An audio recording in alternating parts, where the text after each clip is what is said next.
Today we're going to be taking a look at this Kobe Bryant build that I actually think can be one of the best builds on NBA 2K24. And there would be no better time to drop this video than today, which is August 24th, which is Kobe Day. Kobe Bryant's birthday was yesterday as well. And in 2K news, we should be getting the Mamba Moments trailer today. So I thought there would be no better time to drop this Kobe Bryant build video. But with all that out of the way, man, let's get started. Let's go. All right, so let's get all of the simple stuff out of the way. Obviously, this build is going to be at the shooting guard position, and jersey number you can either rock 8 or 24 for Kobe's numbers. And then when it comes to the body settings, we're going to be going with the height 6'6", weight 196 pounds with a 6'11" wingspan and a defined body shape. These are just the body settings that are closest to Kobe Bryant, so these are the ones that I ended up going with. Now when it comes to this build, I actually highly recommend that you guys do not make this build because it is late August in 2K23 and the new game is going to be coming out really soon. But I really wanted to show you guys how I made this version of the build to give you guys a template for how I think I'm going to be making this type of build on NBA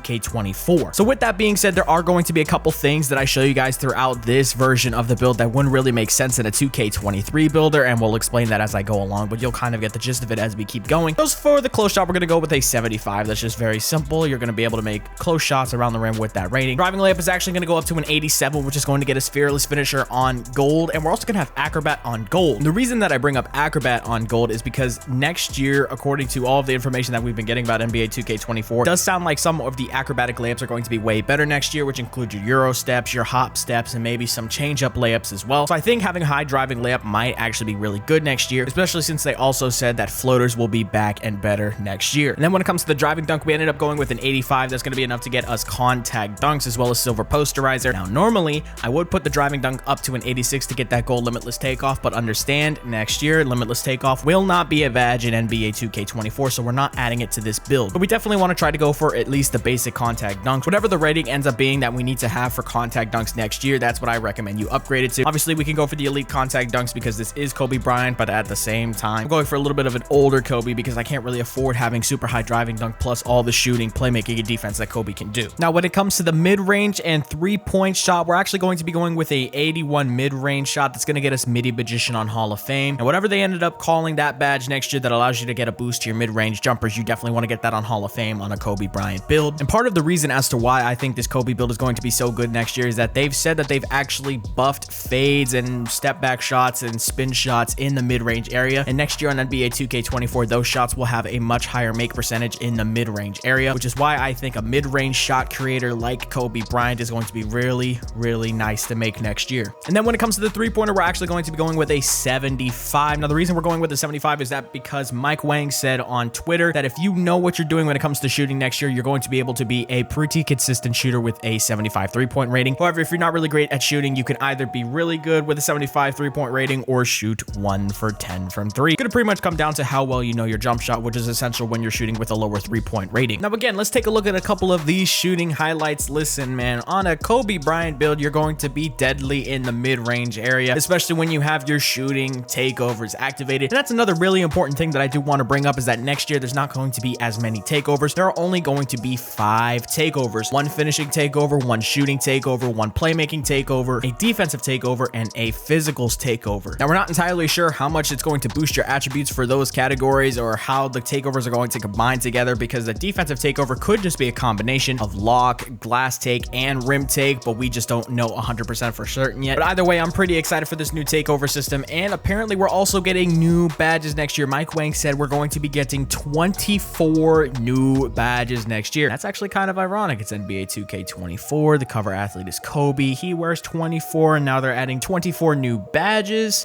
That's kind of convenient. But yeah, no, I feel like in NBA 2K24, this type of build is actually going to be really, really good, especially with what we know about when it comes to gameplay so far. The mid-range shot creation is going to be easier to hit. Acrobatic layups are better next year. It all just sounds like they're making this game for Kobe himself, which again makes sense because he is the cover athlete. But now let's talk about playmaking. And playmaking is going to be pretty interesting next year because with the addition of Pro Play, Mike Wang has said that they've added 7 new passing styles next year, which brings us to a grand total, as long as we keep all the passing styles from last year, to 14 pass styles in total. And we don't know what the attribute thresholds are going to be for those pass styles just yet, so we're going to keep the pass accuracy on this build at a 70. But no, this is definitely subject to change, especially if we get some new passing styles next year. But one important thing is that if we do get these new pass styles next year, I hope they are really good, because this year, if you were not using LeBron James pass style or none, you were pretty much using a troll passing style. And I'm hoping that they can add some of these new passing styles to really diversify gameplay and actually give me a reason to upgrade pass accuracy past a 70-75 rating. And then when it comes to the ball handle, we want to make sure we upgrade the ball handle to where we get all of the really good dribble animations. So we're going to go with an 89, because that's pretty much where we can go to this year and get all the really good dribble animations. Obviously, you can go to 90 and get Dame Escape, but realistically, if I'm playing on a Kobe build, I'm going to be using Kobe Escape, so that's only at an 88 anyways. Then you also want to make sure that you get Hall of Fame quick first step on this type of build. That's always really important on any type of ball handling build, is to get Hall of Fame quick first step when you can. And then when it comes to the speed with ball, we're actually going to be going with an 83. The devs have made it pretty obvious on Twitter that they are making sure that you can't get the best dribble style in the game at a 75 rating like you could this year with the Michael Jordan dribble style. That was pretty much the thing that allowed the 6'9 to 6'8 really good ball handling builds to thrive this year, was because there was only one really good dribble style and you only needed a 75 speed with ball to get it. So I'm hoping next year there's going to be way more dribble styles that we unlock with the speed with ball rating, and it requires a higher speed with ball rating to get that dribble style, which is why we have the speed with ball up to an 83. And then when it comes to the defense, we're going to be going with just a 55 interior defense and 86 perimeter defense, which is going to be enough to get us silver clamps. And that is definitely something I want to try and do on the Kobe build on 2K24, is get at least silver clamps on the build. And then speaking of silver badges, we're going to upgrade our steel to a 78 to get silver interceptor. That is also a badge that I do want to make sure that I get on my build next year, so we're going to upgrade the steel accordingly on the 24 version of the build. And then we have the block rating at a 70. That's going to get us anchor on bronze, which is very important to have on a build, especially if you're going to be using this build in park. Having a block rating, getting that anchor badge is going to be really important. And now here's the look at the build fully maxed out. Obviously, we got to talk about the physicals as well. We're going to go with an 80 speed, 88 acceleration, a 60 strength. Now 2K, you guys have been saying for years that strength is going to actually matter in a 2K game, and I swear to God, if I put strength on one of my guard builds and it does not work out, it will never be higher than 40 for the rest of the year on any build. Okay, I'm not gonna, okay, maybe a little bit higher than 40 on some big builds, but like, it's not going to be that high on the rest of my builds if strength does not matter once again. Then the vertical rating is going to be at a 75, and again, that is subject to change if they change the vertical requirements for some specific animations, like let's say contact dunks. Maybe I'll need an 80 for pro contact dunks instead of a 75, or maybe there's some good dunk animations like Kobe's dunk animations that require more than a 75 vertical, which I would be totally okay with. I shouldn't be able to get the Michael Jordan free throw line dunk animations with the 75 vertical and an 88 driving dunk. I should have to put more into my vertical to actually get those animations. Then stamina is going to be at a 95. And as we walk out of the My Player Builder, we're going to get the player comparisons of Jaden Ivey, Kobe Bryant, and Jalen Green. We're going to get the build name inside the Arc Shot Creator, which I think is perfectly fitting for a Kobe Bryant build. And that's going to be pretty much it for today's video. Hope you guys enjoyed this type of content. This is just me giving you guys a rough idea of how I'd make the Kobe build on 2K24. With all that out of the way, I think there's only really one more thing left to say, and that is just rest in peace, Kobe.